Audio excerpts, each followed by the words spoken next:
ஓம் நமச்சிவாய. வணக்கம் நண்பர்களே, உங்கள் ஜோதிடர் தருமராஜன். இன்று நாம் காண இருக்கும் தலைப்பு எதை பற்றி என்றால் 2024ஆம் ஆண்டு குரு வக்ர பயிற்சி பலன்கள் வரிசையிலே காலபுருஷ தத்துவப்படி 10வது ராசியான மகர ராசியை பற்றி இப்போ விரிவாக பார்க்கலாம். அதுக்கு முன்னாடி நம்ம சேனலை இப்போ தான் நீங்கள் முதல் முறையாக பார்க்குறீங்க அப்படின்னா நம்ம சேனலை சப்ஸ்கிரைப் பண்ணுங்கள், கூடவே பெல் பட்டனையும் அழுத்துங்க. அப்போ தான் நான் போடுற ஒவ்வொரு வீடியோவும் உங்களுக்கு உடனுக்குடனாக வரும். வாங்க வீடியோக்குள்ளே போகலாம். பொதுவாக மகர ராசியை பொறுத்த வரைக்கும் கடந்த 5 ஆண்டுகளாகவே உங்களுக்கு பிரச்சனையாகவே போயிட்டு இருந்திருக்கும். ஏன்னா 7.5 சனி நடந்துட்டு இருந்துச்சு, ஜென்ம சனிலெல்லாம் வச்சு சேர்ந்திருக்கும் அப்படிங்கிற மாதிரி.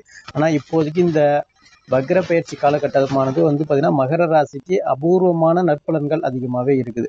பொதுவாக இந்த வக்ர பயிற்சியை பொறுத்த வரைக்கும் அக்டோபர் மாதம் 9ஆம் தேதியில் இருந்து அடுத்த ஆண்டு 2025 பிப்ரவரி மாதம் 4ஆம் தேதி வரையுமே மொத்தத்துக்கு 116 நாட்கள் குரு வக்ரம் அடைகிறாரு. பொதுவாக மகர ராசிக்கு 3ஆம் அதிபதி விரயஸ்தானாதிபதி 5ஆம் இடத்துல அமர்ந்து வக்ரம் அடைகிறார். பொதுவாக இந்த நாட்களை பொறுத்த வரைக்கும் முடிஞ்ச வரைக்கும் உங்களுக்கு நற்பலன்கள் மட்டும்தான் நடக்குமே தவிர கெடுபலன் அப்படிங்கிற மாதிரி அமைப்புகள் இல்லை. பொதுவாக உங்கள் ராசிக்கு 2ஆம் இடத்துல சனீஸ்வரர் ஏற்கனவே வக்ரகதியில் தான் இருக்கிறாரு. 3ஆம் இடத்துல ராகுவும், 9ஆம் இடத்துல பார்த்தீங்கன்னா கேது பகவான் இருக்கிறாப்ல. 5ஆம் பாவகத்தில் குரு பகவான் வக்ரம் அடைகிறாரு. அப்படி இருக்கும் பொழுது முடிஞ்ச வரைக்கும் உங்களுக்கு முயற்சிகள் அனைத்தும் வெற்றியடையும். எந்த அளவுக்கு நீங்கள் முயற்சி பண்ணுறீங்களோ அந்த அளவுக்கு வெற்றி வாய்ப்புகளை கொடுப்பாரு. பொதுவாக வெளிநாடு செல்ல நான் முயற்சி பண்ணுறேன் அப்படின்னு சொல்கிறவங்கள பொறுத்த வரைக்கும் இந்த காலகட்டத்தில் வெளிநாடுக்கு நீங்கள் பிஸ்னஸ்க்காக தொழில் பண்ணுறதுக்காக போகிறதுக்கு முயற்சி பண்ணாலும் நல்லது நடக்கும். நான் வேலைக்காக முயற்சி பண்ணுறேன், இல்லை படிப்புக்காக நான் உயர் படிப்புக்காக நான் முயற்சி பண்ணுறேன் அப்படின்னு சொல்கிறவங்கள பொறுத்த வரைக்கும் கண்டிப்பான முறையில் வெற்றி வாய்ப்புகள் உருவாக்கி கொடுப்பாரு. வீண் விரயங்கள் தடுக்கப்படும். தேவையில்லாத 1 ரூபா காசு கூட நீங்கள் செலவு பண்ண மாட்டீங்க. இதுக்கு முன்னாடி நீங்கள் விரய செலவு அப்படின்னு தான் அதிகமாக இருந்திருக்கும். இதுக்கு முன்னாடி நான் லட்சக்கணக்கில் நான் செலவு பண்ணிட்டு இருந்தேன். ஆனால் இப்போதைக்கு நான் ஒரு 1000 ரூபா செலவு பண்ணுறதுக்கே நான் யோசிக்கிறேன். நான் அந்த நிலைமையில பொருளாதார வீழ்ச்சி அடைஞ்சிட்டேன் அப்படின்னு சில பேர் சொல்லுவீங்க. 3/4 பேர் அப்படி தான் இருக்கீங்க. ஆனால் இந்த காலகட்டத்தை பொறுத்த வரைக்கும் விரய செலவுகள் சுத்தமாக தடுக்கப்படும். வீண் விரயம் அப்படிங்கிறது உங்களுக்கு 116 நாட்கள் அப்படிங்கிறது வீண் விரயமே உங்களுக்கு ஏற்படாது. சுப விரயங்கள் ஏற்படக்கூடிய காலகட்டங்கள் அப்படின்னு தான் பொதுவாக சொல்லலாம். என்ன மாதிரியான சுப விரயங்கள் அப்படின்னா வீடு கட்டக்கூடிய சூழல் ஏற்படும், வண்டி வாகனங்கள் வாங்கக்கூடிய சூழல் ஏற்படும், ஒரு மனையாக இருக்கட்டும், இல்லை தோட்டமாக இருக்கட்டும், இல்லை நிலம் வாங்கக்கூடிய சூழல் அதிகமாக உங்களுக்கு இருக்குது. மண் சம்பந்தமான யோகங்கள் அதிகமாக பெறக்கூடிய காலகட்டங்கள் அப்படின்னு கூட இந்த 116 நாட்களை சொல்லலாம். பொதுவாக இந்த காலகட்டத்தை பொறுத்த வரைக்கும் புதிய முயற்சி அப்படிங்கிறது வேணாம். புதிய முயற்சி அப்படிங்கிறது தொழில் சார்ந்த விஷயங்கள். புதுசாக நான் தொழில் தொடங்க போகிறேன் அப்படிங்கிறவங்கள பொறுத்த வரைக்கும் வேண்டாம். மற்ற விஷயத்தில் பார்த்தீங்கன்னா இந்த இடம் வாங்குறது, மண் சம்பந்தமான விஷயத்தில் வெற்றி வாய்ப்புகளை கொடுக்கும். மற்ற இந்த தொழில் சம்பந்தமான விஷயத்தில் மட்டும் கொஞ்சம் கவனமாக செயல்படுங்க இந்த காலகட்டத்தை பொறுத்த வரைக்கும். அதே போல் குழந்தைக்காக நான் முயற்சி பண்ணிட்டு இருக்கேன் அப்படின்னு சொல்கிறவங்கள பொறுத்த வரைக்கும் குழந்தை சார்ந்த விஷயங்கள் அனைத்தும் கை கொடுக்கும். அதாவது ரொம்ப நாளாக நான் ஒரு கோவிலுக்கு நான் போகிறதுக்கு முயற்சி பண்ணிகிட்டே இருக்கேன், தடங்கள் தாமதமாகவே வந்துட்டு இருக்கு அப்படின்னு சொல்கிறவங்கள பொறுத்த வரைக்கும் இந்த காலகட்டத்தில் நீங்கள் நினைச்ச மாதிரியான காலகட்டத்தில் அந்த குலதெய்வமாக இருக்கட்டும், இல்லை உங்கள் இஷ்ட தெய்வமாக இருக்கட்டும் போயிட்டு வரக்கூடிய சூழல் ஏற்படும் உங்களுக்கு. பொதுவாக 3ஆம் அதிபதி குரு பகவான் 5ஆம் இடத்துல வக்ரம் அடையும் போது ஏற்கனவே 3ஆம் இடத்துல பார்த்தீங்கன்னா ராகு இருக்கிறாப்ல. இளைய சகோதரஸ்தானத்து உங்களுக்கு பகை வரத்துக்கு அதிகமாக வாய்ப்புகள் இருக்கும். கருத்து வேறுபாடுகள் வரும், சண்டை சச்சரவுகள் வரும். முடிஞ்ச வரைக்கும் உங்களுக்கும் அவங்களுக்கும் கொடுத்தல் வாங்கல் விஷயத்தில் கொஞ்சம் கருத்து வேறுபாடுகள் வரதான் செய்யும். இந்த 116 நாட்களை பொறுத்த வரைக்கும் முடிஞ்ச வரைக்கும் பார்த்து கவனமாக இருங்க. பொதுவாக மகர ராசிக்காரங்களை பொறுத்த வரைக்கும் நீங்கள் யாருக்கு உதவி செய்கிறீங்களோ அவங்க தான் உங்களுக்கு முதல் எதிரி அப்படிங்கிற மாதிரி இருக்கும். அதாவது இந்த காலகட்டத்தை பொறுத்த வரைக்கும் மகர ராசியை பொறுத்த வரைக்கும் நீங்கள் உதவி செய்யக்கூடிய மனநிலை அப்படிங்கிறது உங்களுக்கு அதிகமாகவே இருக்கும். அதிகமாக இந்த 12 ராசியிலே நான் உதவி செய்து நான் ஏமாறக்கூடிய ராசிகள் அப்படின்னு கேட்டிங்கன்னா மகர ராசி மட்டும்தான். எந்த அளவுக்கு நீங்கள் உதவி செய்கிறீங்களோ அவங்களே பார்த்தீங்கன்னா கடைசியில் உங்களை ஏமாற்றிட்டு போயிடுவாங்க அப்படின்னு பொதுவாக சொல்கிறது. பொதுவாக 1 ரூபா சோறு போட்டால் பார்த்தீங்கன்னா அவங்களுக்கு நீங்கள் உண்மையாக இருக்கணும் அப்படிங்கிற மாதிரி ஒரு மனநிலை கொண்ட ராசி அப்படின்னா இந்த மகர ராசி உண்மையாக இருப்பீங்க. ஆனால் அடுத்தவங்க அந்த அளவுக்கு உண்மையாக இருப்பாங்களா அப்படின்னு கிடையாது. பொதுவாக உங்கள் கூடையே இருந்து குழிப்பறிக்கக்கூடிய நபர்கள் அப்படிங்கிறது தான் அதிகமான அமைப்புகள் உங்களுக்கு இருக்கும்.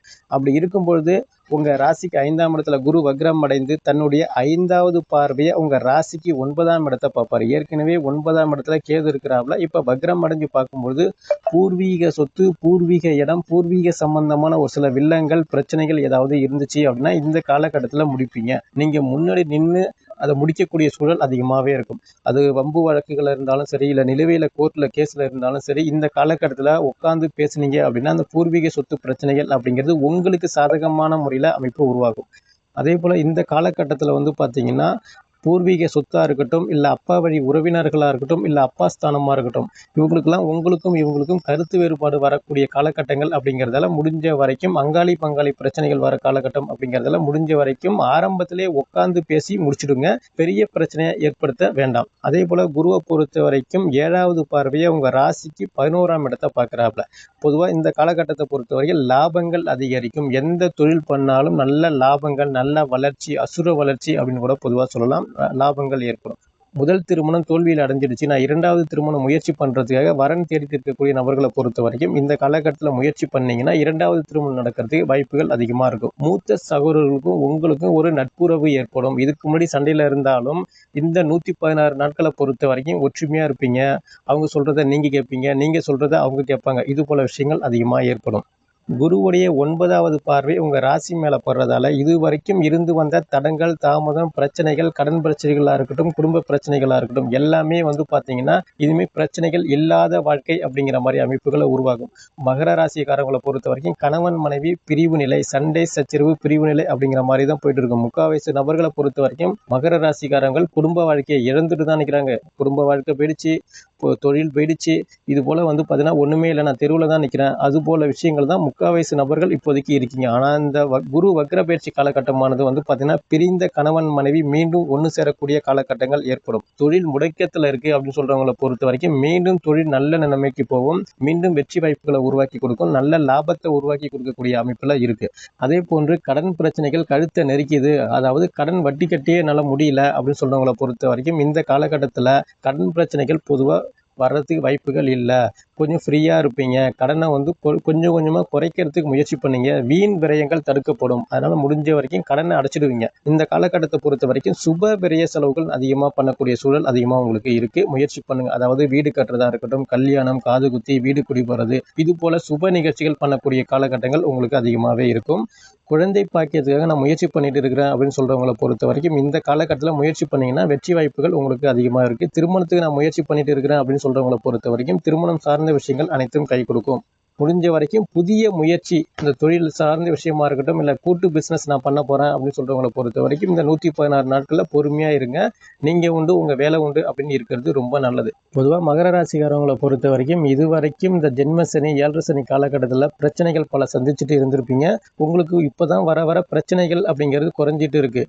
யாரெல்லாம் உங்களை எதிர்த்தாங்களோ, யாரெல்லாம் உங்களை பிரச்சனையில் விட்டாங்களோ அவங்களாம் மீண்டும் உங்கள்கிட்ட உங்களுடைய காலில் விழக்கூடிய சூழ்நிலை உங்களுக்கு அதிகமாகவே உருவாகும். எதிரிகள் இல்லாத சூழ்நிலை, துரோகிகள் இல்லாத சூழ்நிலை உங்களுக்கு உருவாக்கிட்டு இருக்கும். யாரெல்லாம் எதிர்த்தாங்களோ, யாரெல்லாம் உங்கள் குடும்ப வாழ்க்கையை சின்னாபின்னமாக ஆக்குனாங்களோ அவங்களாம் மீண்டும் உங்கள்கிட்ட பேசுறது, பழகிறது, உங்கள்கிட்ட சமாதானமாக வர்றது, இது போல விஷயங்கள் அதிகமாக ஏற்படும். உங்களுக்கு எதிரிகள் இல்லாத சூழ்நிலை உருவாகக்கூடிய சூழல் அதிகமாகவே இருக்குது. அதே போன்று கணினி சார்ந்த துறையில் வேலை பார்க்குறவங்களா இருக்கட்டும், இல்லை கலைத்துறையில் வேலை பார்க்குறவங்களா இருக்கட்டும், ஜவுளி கடையாக இருக்கட்டும், இல்லை அடகு கடை, நகை கடையாக இருக்கட்டும், இல்லை பார்த்திங்கன்னா ஒரு உட்காந்து வேலை செய்யக்கூடிய நபர்களாக இருக்கட்டும், பேசி பிழைக்கக்கூடிய நபர்களாக இருக்கட்டும், இவங்களுக்கெல்லாம் நல்ல வளர்ச்சி, வருமானம் அப்படிங்கிறது அதிகமாக இருக்குது. விவசாய சார்ந்த பணிகள் செய்கிறவங்களை பொறுத்த வரைக்கும் விவசாய பணிகள் அதிகமாக அபூர்வமாக உங்களுக்கு இருக்குது.